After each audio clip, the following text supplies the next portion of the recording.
Okay. All right, I just want to welcome everyone. Thank you for joining tonight for the Joliet Area Historical Museum's webinar. We are proud to be sponsored by the Joliet Public Library and Wormer, Rogers, Duran, and Ruzon. I am privileged to be with the author Bill O'Connell tonight. We are going to be discussing his book 14, which you can obtain your copy here at the museum or at the Old Joliet Prison. We are proudly selling his books in both of our gift shops now. So thank you for joining this evening, and thank you, Bill, for being with us. Pleasure to have you this evening. It's a pleasure to be here, Jennifer. I thank you very much, and I thank the Joliet Area Historical Museum for inviting me and giving me the opportunity to keep David Stukel's memory alive. That was the whole intention of my book. So it's great to be here, and it's great to be in Joliet. No matter where I live, I consider Joliet my hometown. So it's good to be here. Well, good. And before we kind of delve into talking about your book 14, why don't you kind of let everyone know just a little bit about you and your connection and your Joliet connection here? Okay. Well, I come from a family of teachers and coaches, and for at least 60 years, and O'Connell has been coaching and teaching in this area. And I have not taught and I have not coached. I became a sports writer. It all began with my father, the late Dale G. O'Connell Sr., who was Joliet East's first boys basketball coach. And then my brother Mike was Joliet East's last boys basketball coach. And Mike also coached boys basketball at Joliet West, and he coached the JT combined teams in the 1990s. And my brother Dale, he's been all over the map in Joliet. He coached at East, West, Central, Catholic High, the former College of St. Francis, and Plainfield South. Dale coached everything from wrestling to football to girls softball. Now my sister Kathy taught at Plainfield Central, and my sister Ginny taught in California. And my baby brother Pat, who passed away 2 years ago, he taught at East and Central wrestling.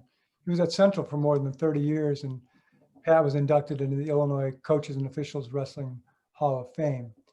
And then my nieces and nephews took over, and they're everywhere from Lincoln Way to Minooka to Oswego to Lockport to Romeoville to Joliet. And I chose sports writing over sports. And I've lived most of my adult life outside this area. So I really consider myself the unknown O'Connell. And sometimes it gets funny because I'll wish somebody happy birthday on Facebook and they'll say, "Thank you, coach." And I just won't respond but I spent 47 years in mainstream media. I was at newspapers, from Florida to Denver Post to Chicago Tribune. And I started out as a sports writer, and then I became a sports editor, and then I moved into features and entertainment. And I'm proud of my track record of being in the newspaper business, and even though I wasn't a coach or a teacher. So that's my story. Well, it sounds like the O'Connells have a wonderful legacy here in Joliet, and it's ongoing with the next generation of O'Connells that are contributing, whether it's teaching or being in sports or anything else. So that's pretty awesome. Not all of us can say that. Yeah, and there's been a lot of state championships involved with them. Dale coached for Gordy Gillespie at Joliet Catholic, and he coached the girls softball team championship. And it's not all about winning and losing, but they've made their marks in Joliet, the Joliet area, I should say. Oh, good. So to kind of start off our topic tonight, let's first kind of delve into who was David Stukel for those that might not be familiar with his name or who he was, or why we're talking about him this evening. Okay. Well, I first met David Stukel at Belmont Little League in the summer of 1965. We both played for Eastside AC, and I was a 12-year-old and David was an 11-year-old. And that had to be the only reason that I started in center field and David was my backup, because I'm sure we were of equal ability, equal size. But David went to St. Mary Magdalene School in Ingalls Park, and he lived in the Greenfield neighborhood, which was by Joliet East. And I went to St. Bernard's in Ridgewood, and I lived in Highland Park, which was just a stone's throw from Belmont Little League. So most of my teammates were from St. Bernard's, so I would hang with them mainly, but I got to know David Stukel, especially since we played the same position and at practice. And he was the most happy-go-lucky kid on the team. Just a carefree kid. You know, if he got a hit or if he didn't get a hit, it seems like the expressions were always the same. But there was quite a contrast between David and the kids from Ridgewood that I knew. Not necessarily the kids on my team, but when I moved here in the summer of '64, all these little sixth graders were smoking cigarettes and swearing, and it was quite a shock to me. But through my research, I found out that David Stukel would walk away from kids if they were swearing, and he was just a good, clean-cut kid. And then interviewing his parents, Ray and Marilyn Stukel, they told me one Halloween he went out trick-or-treating with his buddies, and you know, they were having a good old time, and then all of a sudden some of the kids started soaping windows. And when David got home, he told his parents that he just didn't think that was right. You know, that, you know, you're out there and people are giving you free candy and you would do that. But his mom said he could be a little bit of a mischief maker at school. And they told me one story about several of the boys must have been fond of a female teacher, a young female teacher. And she had a really tiny sports car. So several of the boys got together in the parking lot and lifted up her sports car and moved it to a parking spot quite a distance away. But, you know, in all my research with all the friends I talked to, they just said David was a good kid, just an innocent boy, you know, just clean cut.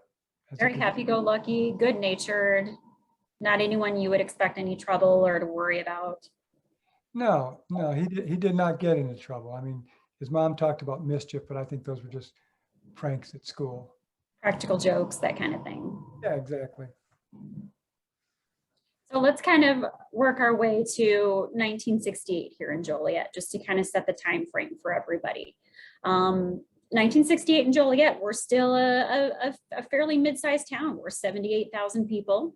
You know, we have a thriving downtown area. You've got larger things going on in the world. You've got Kennedy assassination, MLK assassination, civil rights movements. And even though that was touching areas in Joliet, you know, whether it was the riots at Joliet West or the Freedom School or things like that that were going on, for the most part in your world or even in David Stukel's world in 1968 in Joliet, you know, it was, you know, fairly mild tempered, and, you know, you were kind of in your own insulated little section of the town and not really affected by, you know, global concerns and things going on. That's a very good point. It was, you know, there was racial tension in Joliet for sure, but we didn't see that at Joliet East. I think the races got along pretty well. And a lot of that may have had to do with a lot of the kids went to the same junior highs. So everybody knew each other. And I think Joliet East was a bit of a sanctuary. So we didn't have those kind of troubles. And you were right, Joliet was a city of 78,000 people back then. And it, you know, it's probably double that now. And so I think that for that time frame, it was pretty shocking. And this happened, you know, the Democratic National Convention was in late August that year. And there was a lot of rioting and police brutality. And on September 16th, 1968, you know, 14-year-old David Stukel was murdered by 14-year-old Billy Rose Sprinkle and James David Perruquet. And it was shocking for that time. I don't think violent crime was prominent in the Joliet area. It definitely sent shockwaves, at least through part of the community. Well, and certainly you wouldn't have heard about two 14-year-old kids murdering another 14-year-old boy, where there wasn't some sort of bullying or preempted, you know, confrontation that would have led up to an attack. You know, kind of tell us, how did you hear about what happened to David? You know, how did news travel throughout the community that something had happened to a classmate at Joliet East? That's a really good question. You know, it was such a random attack, and you're right. You know, two 14-year-old boys attacking a 14-year-old boy, you know, early in the school year. I didn't learn about it. You know, I must have learned about it when I got to school that day. I think the Joliet Herald News was an afternoon paper at that time during the week. Mm-hmm. And so the next day there was certainly a headline about it, but you started hearing the rumors at school, the talk about a boy being killed. And of course, since I played Little League with him, I was aware of it. And rumors were just flying. So it was, that's how I heard about it before it was even in the newspaper. I have to ask one question. We're showing a map of Joliet, and I have something that says continue on it for me. I'm okay? Yeah. I don't have to do that. Yeah, no, it's good. We just kind of put up a map of Joliet in 1968, just to give kind of a reference as to where things were, so people could get an idea, Joliet Central, where the two that were accused of murdering David were James Perruquet, Billy Rose Sprinkle, where they lived in relation to him, in relation to Joliet East High School. Okay. Because obviously you'll talk about it in depth in your book, and you'll go into great detail about everything that leads up to David's murder. But just kind of a quick overview, give us just a slight rundown of David's last day, as far as he was a freshman at Joliet East High School.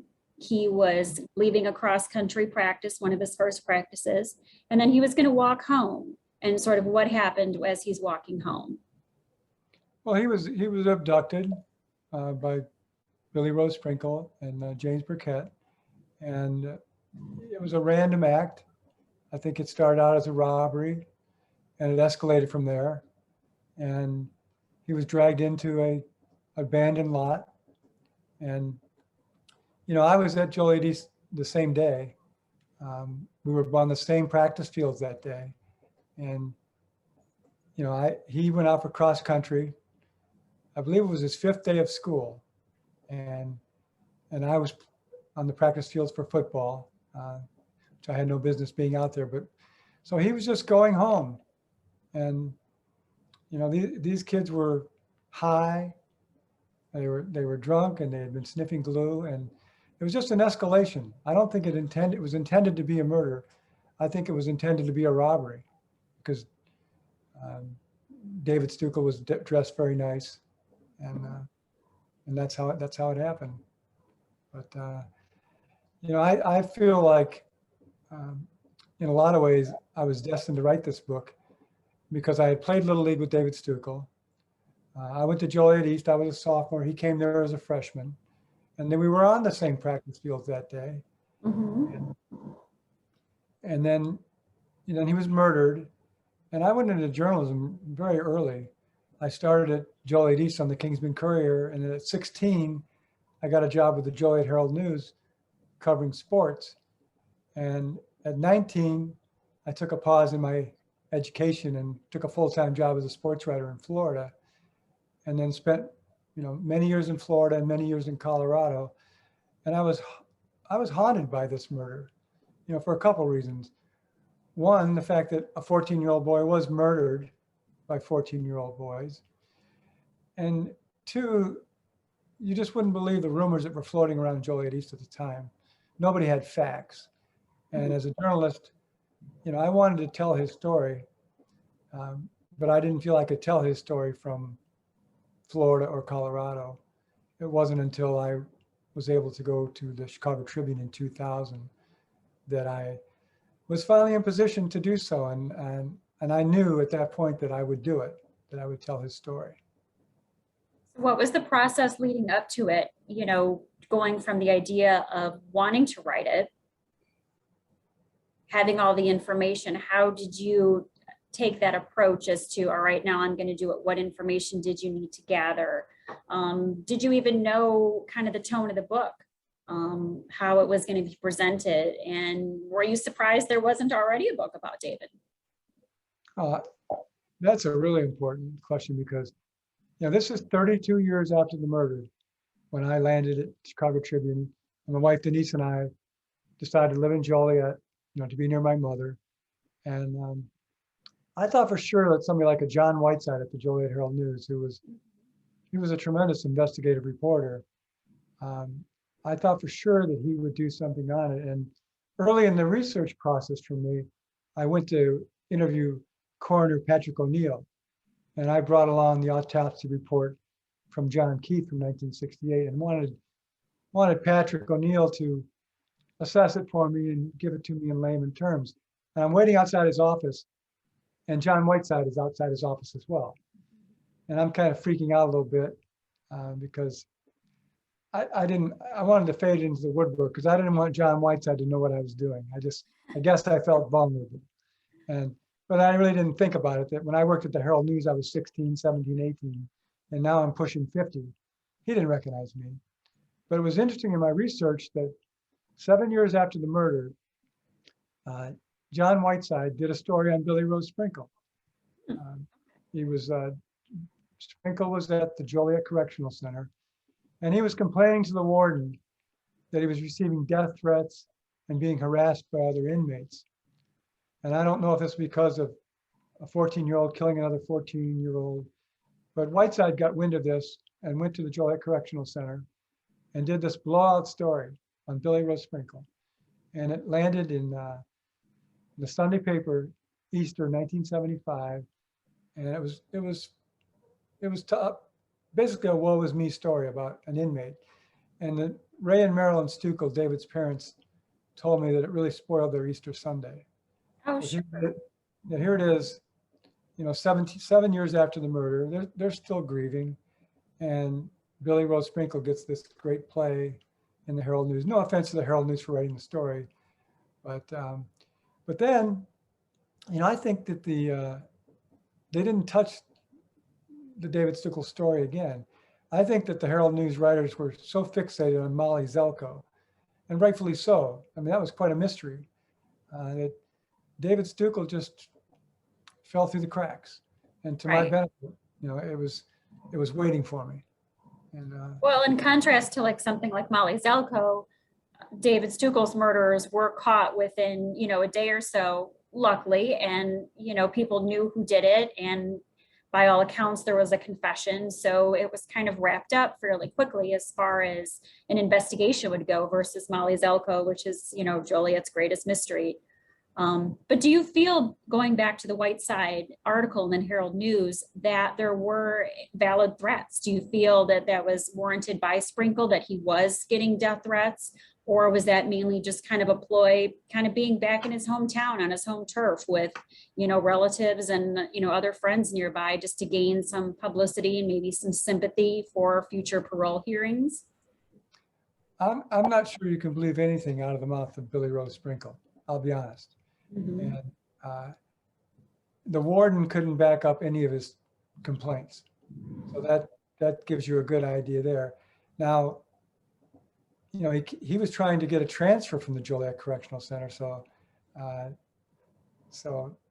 he may have had nightmares of some type of activity against him, but I would think if he wanted to stay in Joliet area, he wouldn't have done this. But Whiteside somehow got wind of this activity. But my impression of Billy Rose Sprinkle over the years is a very streetwise kid who didn't have a great relationship with the truth.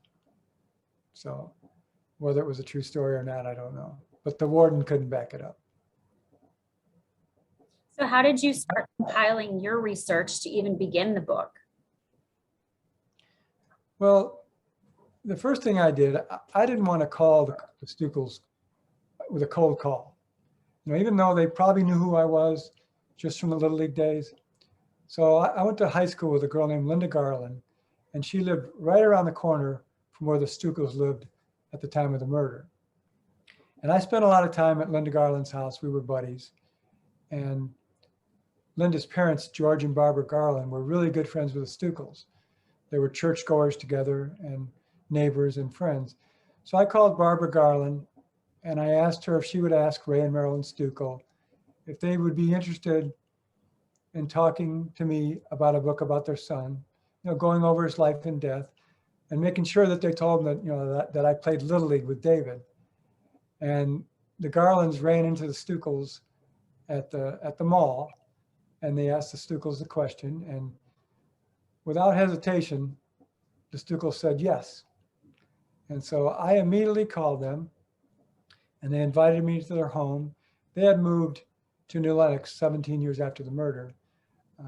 And so I came to their house and sat down at their kitchen table. And even to this day, my heart drops a little bit when I think about what Marilyn Stukel said. before I could even ask a question, she said, "We're touched that somebody else is thinking about David. We thought we were the only ones." And even now I have a little trouble saying that because I had to regroup because I didn't realize that they hadn't talked much about David. And I knew at that point that there were going to be good interviews because they wanted to talk. And it was the beginning of a great relationship. Well, that's good. I know from personally reading your book, and even the revised copy that you have out now, even though it does read, kind of like a true crime, you're giving the facts. It's a very journalistic approach to it. There's still that humanity that runs through it, that you get a sense of who David is, and you can tell by your writing that you knew him, and there's a sense of someone who had a contact, whether it was just in sports or a casual acquaintance at school. You begin to develop a sense of that person. And I think that's one of the really special things about your book, is that it is a factual account and it's a true account, but yet there's this just wonderful humanity about it. And you feel like you know who David is, and you see what a great boy he was, and could have become. And it's nice to see that in there. Well, I really appreciate that because, a lot of people have told me that they can't read the book. And it is a difficult read, but what I try to tell people is it also shows what a wonderful boy David was. And I tried to spend a lot of time doing that. Another thing you mentioned, I'm proud of the journalistic approach I took to write the book, because I am a journalist, 47 years in mainstream media, and it's ingrained in you as a journalist to be objective. Even as a 16-year-old sports writer at the Herald News, the first thing I heard from Joliet sports editors was no cheering in the press box. And that has stuck with me all these years because, I was a Joliet public school kid, went to Joliet East, but I was covering, Joliet East, Joliet Catholic basketball games. And in my heart, I wanted Joliet East to win, but I would never write it that way. If a Terry Gannon scored 30 points for Joliet Catholic and they whipped Joliet East, that's how I'd write it, a glowing report. And, when you're dealing with a true crime story, you're dealing with so much information and so many facts. And I was making arbitrary decisions, what to leave in and what to leave out. And I really tried to be judicious in those choices because I could have piled on one of the murderers much more than I did, because it was so clear to me who the leader was and who the follower. And I don't think the follower commits this murder without the leader. Oh, no. But I tried to let the facts tell the story. Another example is, the Stukels kind of lost faith in their place of worship after the murder. And we talked about it extensively. But I decided not to go that path. I just felt it was too personal to talk about the religious beliefs and that sort of thing. So I tried to preserve my journalistic integrity, and even taking a narrative approach in the book where I tried to take the reader right to the murder scene, and I did it for impact. I did it, but even doing so, I tried to let the facts be dominant, and I think I accomplished that. And that was my goal, to be a journalist telling a story. So. Was it kind of hard to pull back on some of the details, whether it was with the Stukel family or just other opinions that were going on, not to just let that run rampant in the book and just kind of keeping to a narrow narrative of what the facts were and not letting gossip at the time or, personal feelings kind of take way? Was that hard, even though you are a journalist, to kind of rein that in? To be honest, it wasn't difficult at all. I think with so many years of writing stories for newspapers, I knew where to go and where not to go.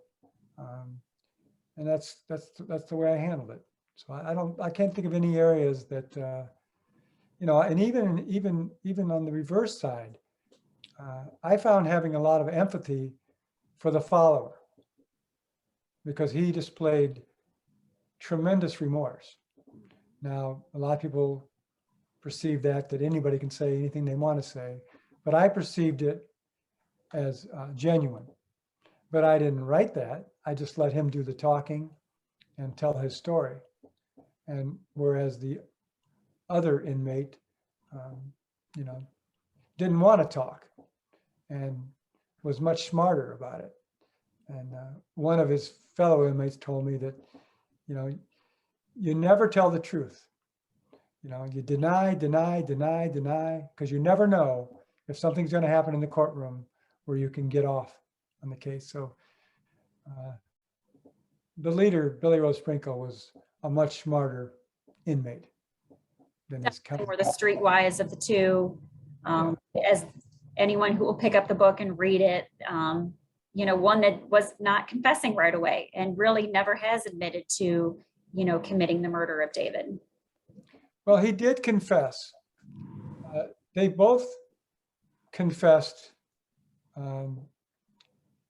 Perruquet confessed first, but eventually Billy Rose Sprinkle confessed once and changed his story ever since, that he, you know, felt pressured to confess. So it's, but he's, to this day, he denies all involvement. You know, he was the lookout person. So take what you will from that. Do you feel if there was any, looking back on it, hindsight, any mistakes, anything you would have done differently in writing the book? Well, I did make a very big mistake that I was able to correct. I would call it, well, every aspect of the book, you know, let's put it this way. Research, I became addicted to the research for the book. Even though it was a difficult story, I felt like a detective for the first time in my life. And I just became absorbed in this. And thanks to the Freedom of Information Act, I had access to files everywhere, from the clerk of the circuit court to the prisoner review board, to the Joliet Police Department, to the Will County Sheriff's Department. And Sprinkle and Perruquet's files were, at the prisoner review board alone, were probably 4 inches thick. Wow. And I had access to anything and everything because of that Freedom of Information Act. And I had access to things I didn't think I had any business having access to, like psychological reports. Let you get that information for those that maybe don't understand what the Freedom of Information Act is. How are you able to obtain it? Well, the Freedom of Information Act, not that I'm an authority on it, but it just gave journalists access to files such as police files. Okay. And so in that file, you know, I had psychological reports, yearly reports on Sprinkle and Perruquet. And you know, it took you into the mind of a criminal, you know, so it was really interesting. And then that started the interview process. And I was able to interview just about everybody. Everybody was willing to be interviewed. And it seemed like every interview led to the name of somebody else that I could interview, and which was really a great thing. And to this day, it's very interesting to me because I started the interviewing in 2000. I published in 2007. And here we are in 2021. I'd say more than half the people I interviewed have passed away. If I had waited 5 years, 7 years, you know, it would not be the same book because there wouldn't have been people available to cover all aspects of the book. But getting to the mistake that I made, one of the mistakes I made, you know, I interviewed the murderer's sisters, Lorraine Sprinkle and Fern Perruquet, and they both bared their souls to me. They told me stories about the abuse in their families and abuse to them that made me cringe. I was shocked that they were sharing this with me. And the greatest quote in the book that was from the public defender, Sam Andriano. And when I got done with the book and was ready to publish, and I was self-publishing because established publishers felt that it was too dark of a book. And I just wanted to get the story out there, so I self-published. And with self-publishing, you don't get a lot of guidance. So I'm ready to publish, and the self-publisher tells me, well, you know, you have to have release forms for every person you've quoted. And my jaw just dropped. I had not gotten one release form from one person. And my first worry was I was going to go back to the murderer's sisters, and they would say, you know, I'm not sure I want that to be in the book. But they both signed release forms, and Sam Andriano, the public defender, signed his release form. And so I was able to go forward with the book. I could breathe again.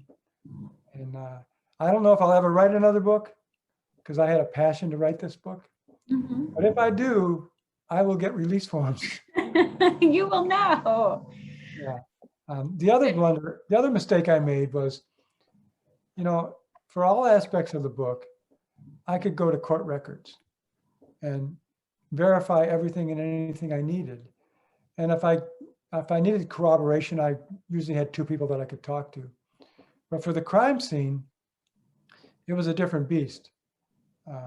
You know, it was the abandoned Fritz family farm, and they had immigrated to the United States, to Joliet in 1885 from, they were called Luxembourgers. And then in the 1920s, they moved to the Fritz farm near where Joliet East would be built. So I was relying on old timers from the neighborhood to fill in the blanks. And they gave me about 5 names or so, and I went to the courthouse and got death certificates so I could place them.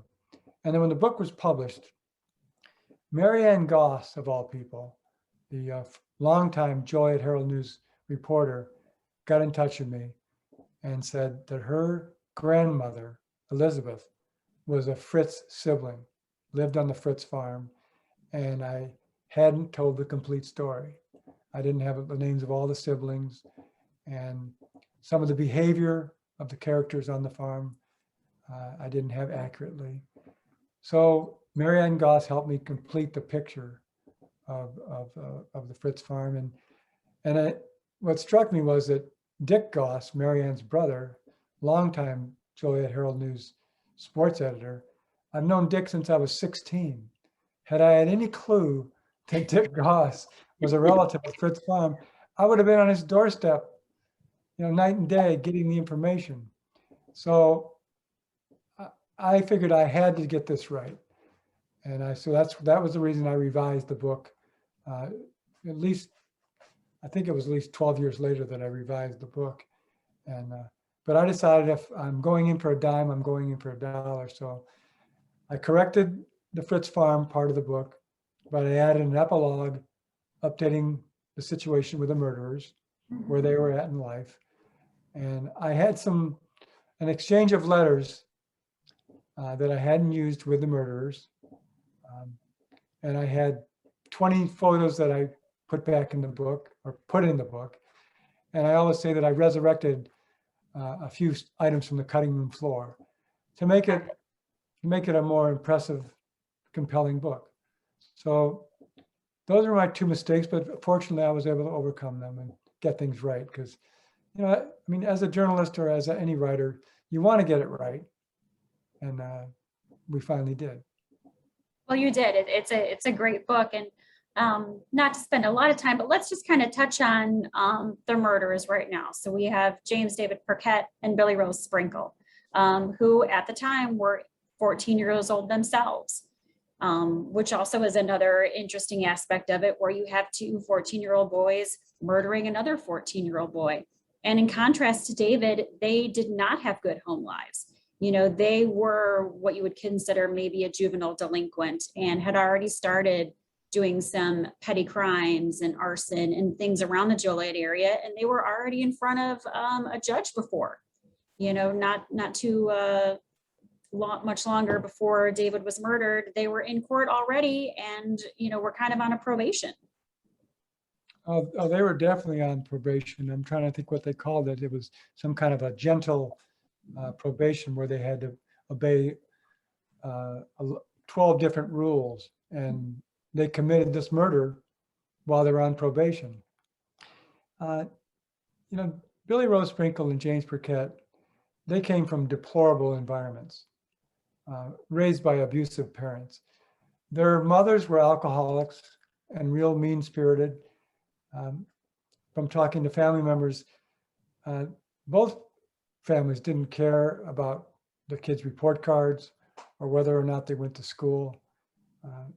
In a lot of ways, I think Sprinkle and Perruquet were victims. This in no way justifies the crime they committed.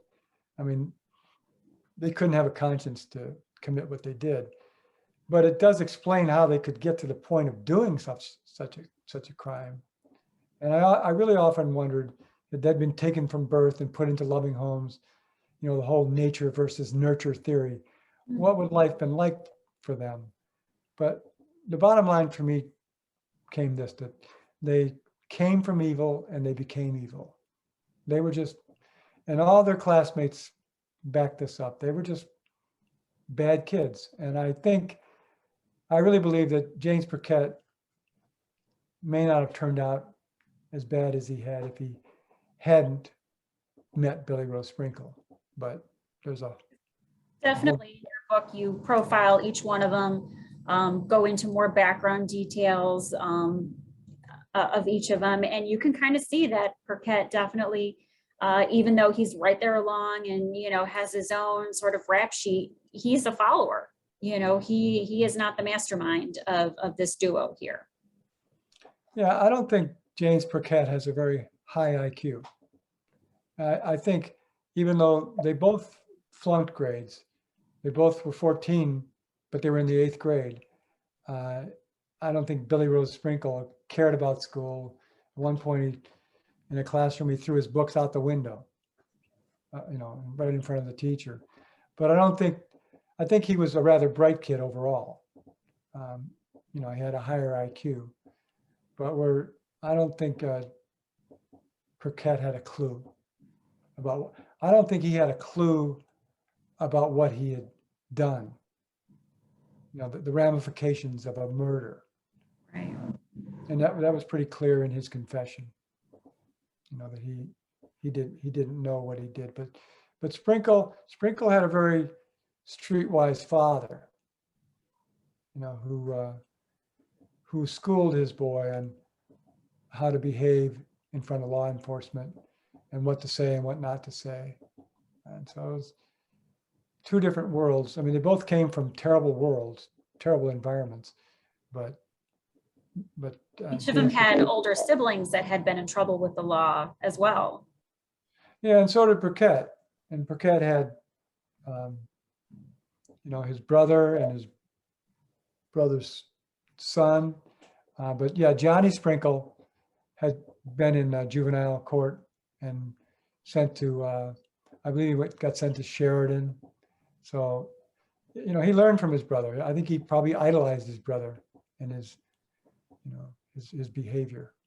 So he was just a bad kid. I go back to the story of one of his classmates tells that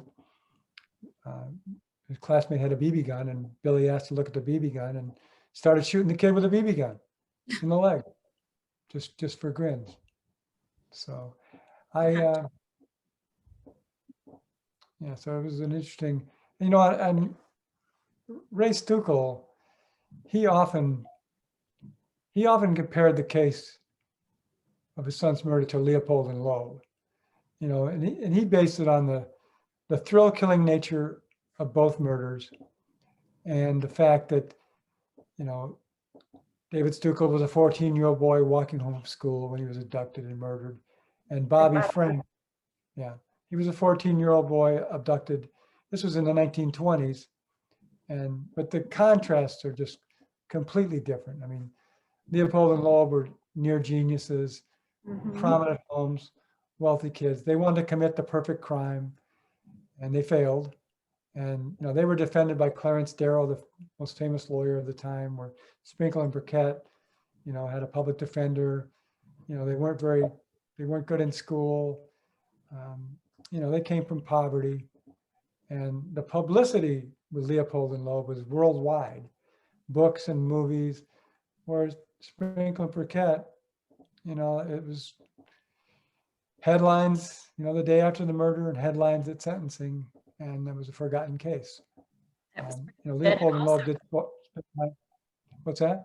I was just going to say also with Leopold and Loeb, they planned, you know, for months how they were going to commit a murder, you know, from the kidnapping to this sort of foiled ransom plot that they were going to get money off of. And, you know, for as brilliant as the two of them were, you know, near geniuses, one of them was the youngest graduate at the University of Michigan.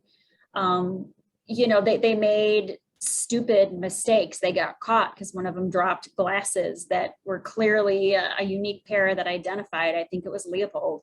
And then you have Sprinkle and Perruquet, who it was more of an opportunity. It was just, they were almost bored one day. They weren't in school, they were in a field, you know, like you said, sniffing glue, were drunk, and just almost something to do. They decide to, you know, sort of attack and pick on David Stukel as he's walking home, and it escalates from there. And just the sheer, you know, trajectory of how it escalates and the violence is that's what makes it shocking as well. Yeah, that's a very good point. You know, in Leopold and Loeb, for some reason, Leopold was calling the police department after the murder, you know, trying to find out information about the case. He did a lot of, for being a genius, you know, he did a lot of stupid things. Where, you know, I really believe that David Stukel's case started out to be harassment and then a robbery. And as you used the word escalate, it just got totally out of hand. And, you know, and you couldn't have found a more innocent boy and a small boy to pick on.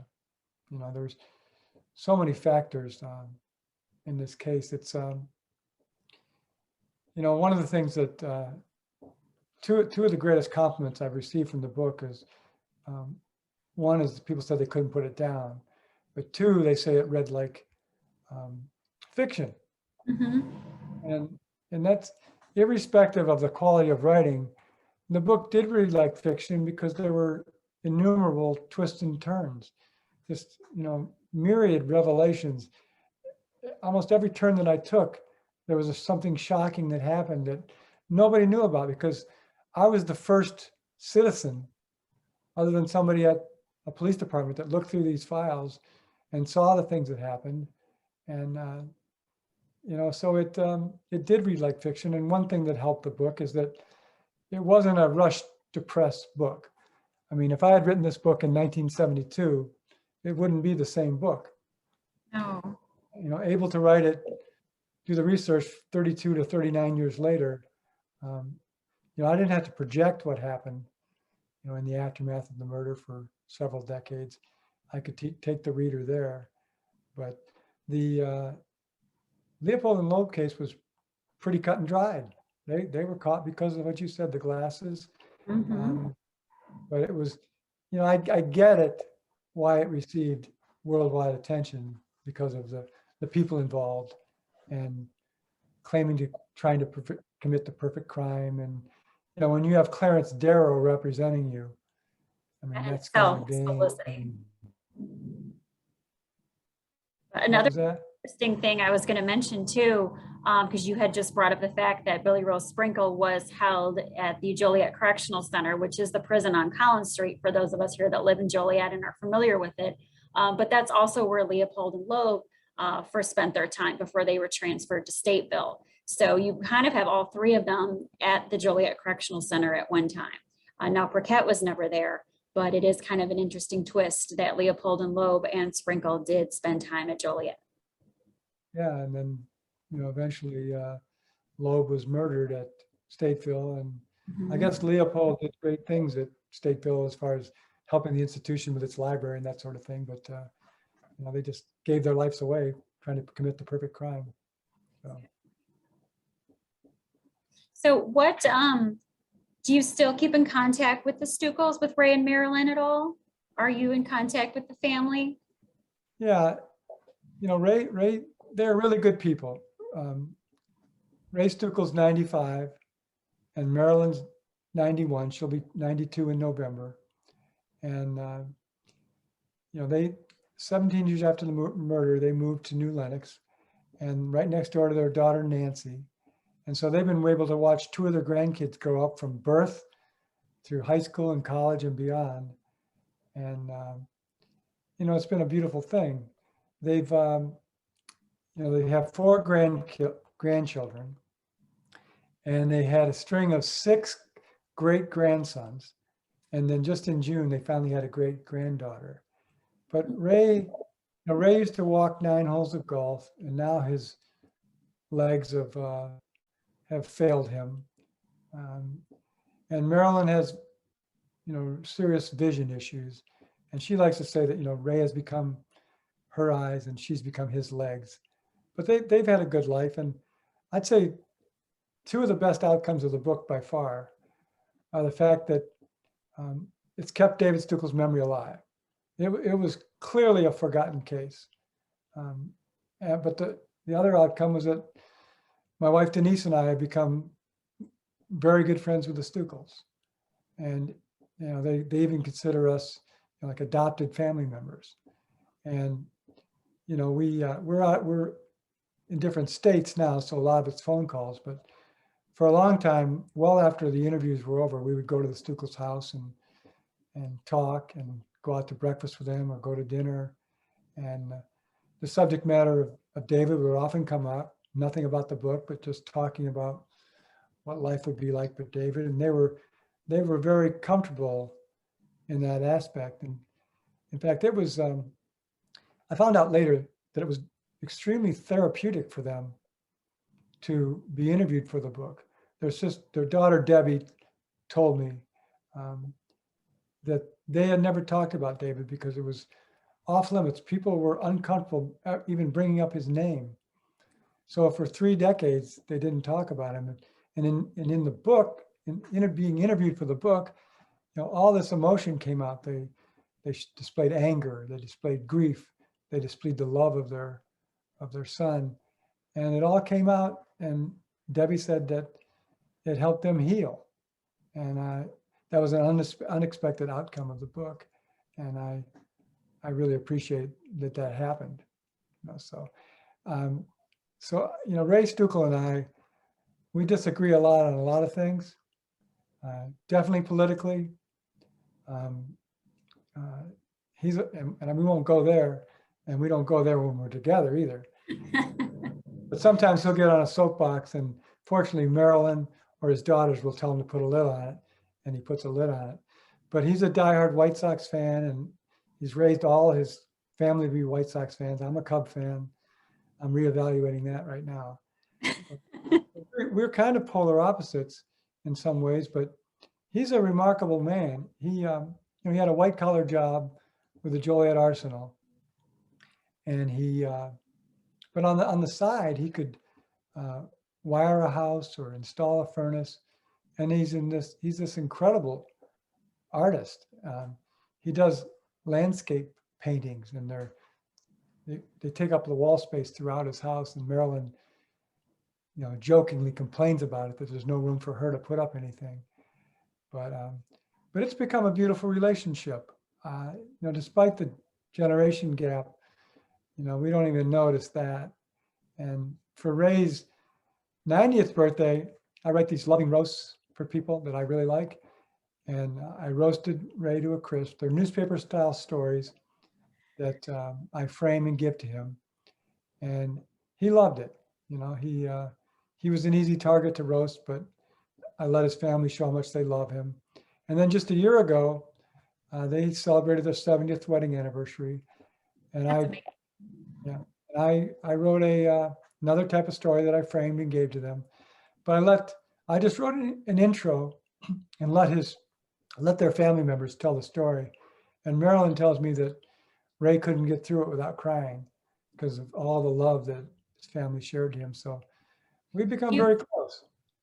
Do you find it not unusual, but somewhat surprising, especially for myself as a reader, that their family has managed to stay intact and just to not necessarily move on, but to you still be there for their two daughters that were, surviving after David was murdered, and the two of them to maintain a healthy marriage and to stay together for this long after something so tragic happens to a family, that they've managed to persevere and stay together and be such a strong-willed family. Yeah, that's a very good point. It's what I have to say about them is they were so resolute in their desire to heal. And in the beginning, they prayed a lot. And what they prayed for was the strength to be present for their daughters. Because even though they lost their son, they knew they had to be there. And there was a lot of crying. Marilyn talks about, when the daughters would go off to school and Ray would go to work, she'd be cleaning the house and she'd be crying. And then sometimes she'd go downtown Joliet and walk around aimlessly and always end up at a church and say those same prayers for the strength to carry on. And, I've never met two more resilient people. I could not fathom the loss of a child. And as you know, and just pointed out, and often cases when there's a child that dies in a family, the marriages don't last. But they stuck together, and this was a wonderful part for me. They talked about at some point seeing the beauty in the world again. And they told me a day that they were sitting outside the backyard in New Lenox, and it was a sunny day, and they're in lawn chairs, and they're looking up at the clouds, and they started playing the cloud game, describing the shapes of clouds and that sort of thing. And more and more things like that happened, and they realized they had reason to live. They were always going to grieve their son, but they were happy to be alive and to see their family grow. So that was a beautiful thing. That's good. Someone had just asked a question. Have the Stukels read 14 then? Well, that's a great question because, during the research process that I got totally absorbed in, I didn't want to write the book. I just wanted to keep doing research. And once I finally, it was a 6-year process, and the finish line was always so far in the distance that I never thought about the possibility of the Stukels reading the book. And then when it was getting close to printing, I reread the book, and I came across a part where Marilyn was in the courtroom.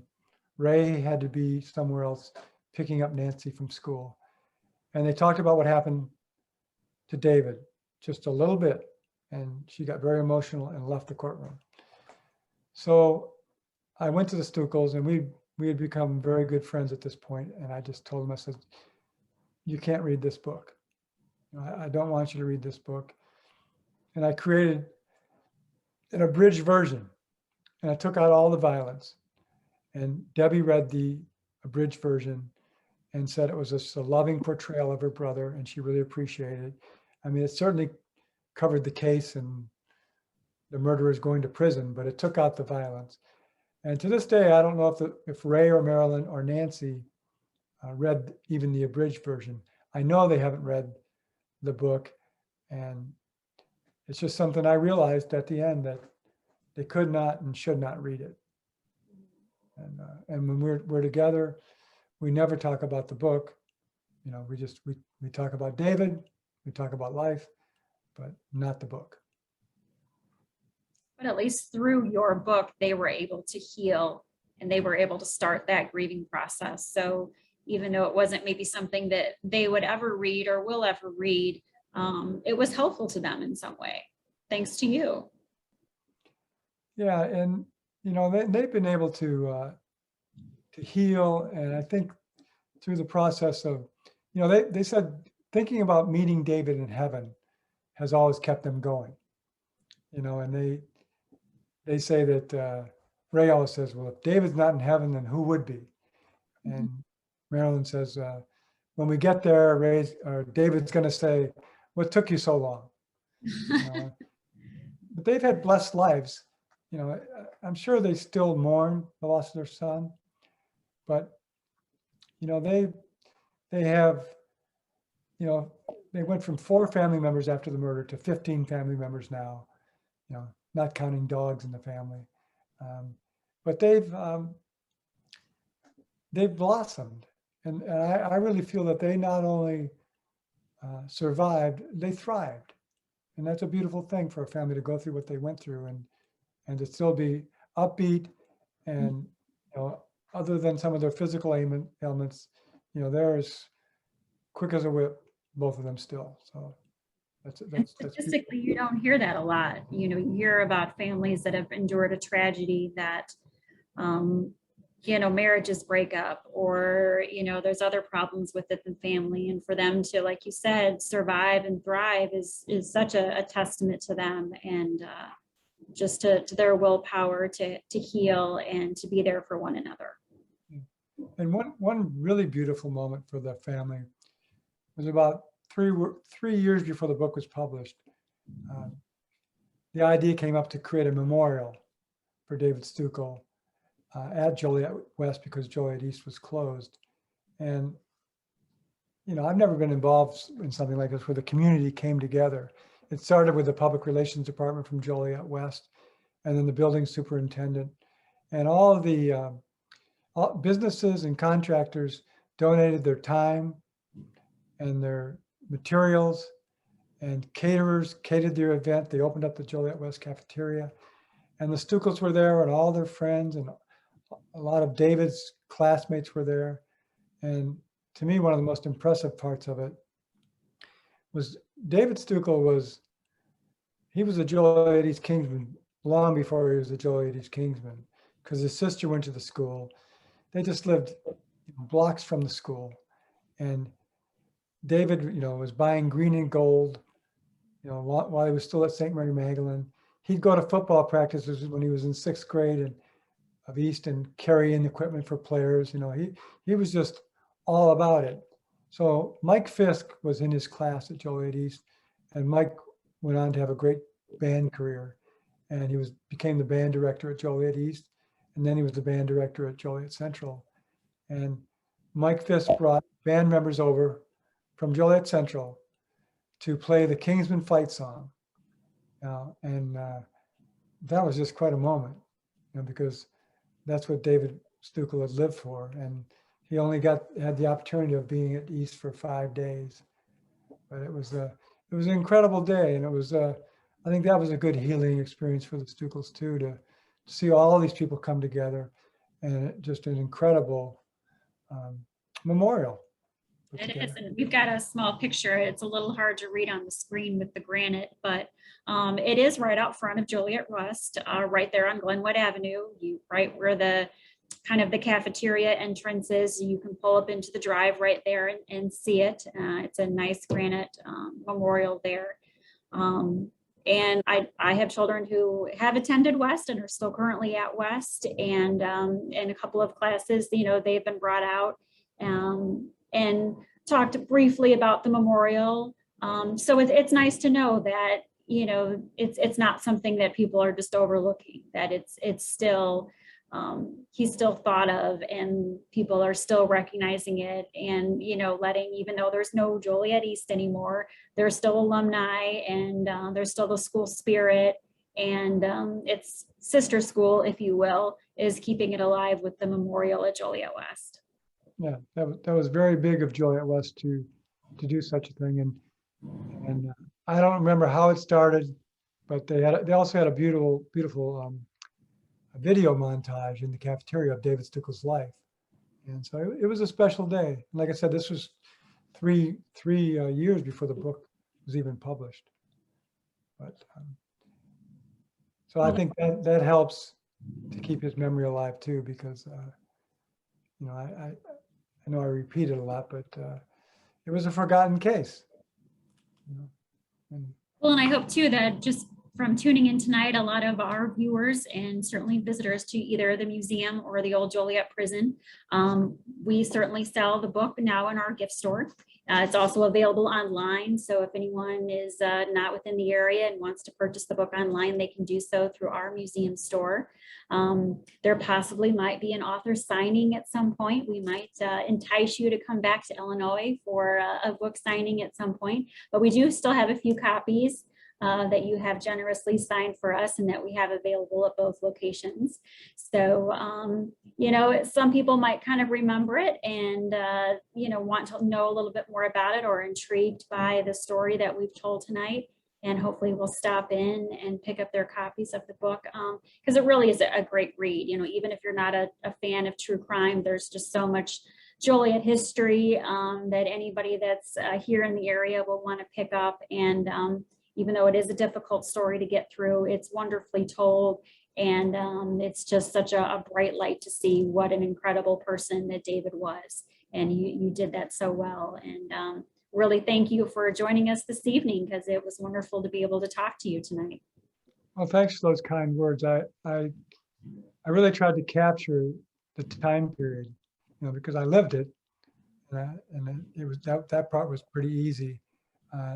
Writing the book was the difficult part. I have to admit, if I had not had a passion to write about David Stukel, I couldn't have accomplished it. But because I had that passion, you know, I would wake up at 5 in the morning and write before work and write after work, and was determined to finally tell his story. And I'm fortunate that I was able to. Thank you for having me here tonight. No problem. We just kind of had a quick question pop up on the screen. Do you ever think anyone will do a movie about this? You know, that's been discussed a lot, and I'm a little apprehensive while the Stukels are alive to pursue that, but I have been in contact with, or people have been in contact with me. Maybe I'm too close to it, but I think it would be a very interesting movie, you know, because it's told over a 40-year period. And I think that could happen someday. I was in contact with one agent, and I don't know if this is true across the board, but just to even look at the book, it was quite a high price tag. Oh, I'm sure. Out of my league. But I would enjoy the book. What's that?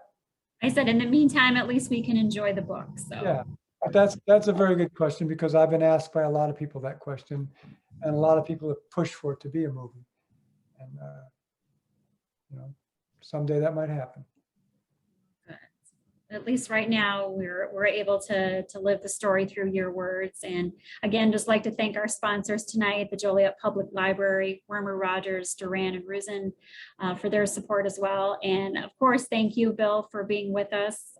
We appreciate you coming on and telling your story and allowing us to have the books in our gift shops here, so that way people can stop in and purchase and be able to learn about David's story a little bit more. So thank you. You're quite welcome. Like I said earlier, Joliet will always be home for me, no matter where I live in the world. I've been accused of bragging about Joliet too much, so it's good to talk to you. Thanks. Okay. You're a great representative of our city, so thank you. Quite welcome. Well, that's it for tonight's program, everyone. Thank you so much for joining us, and we'll hopefully see you next time.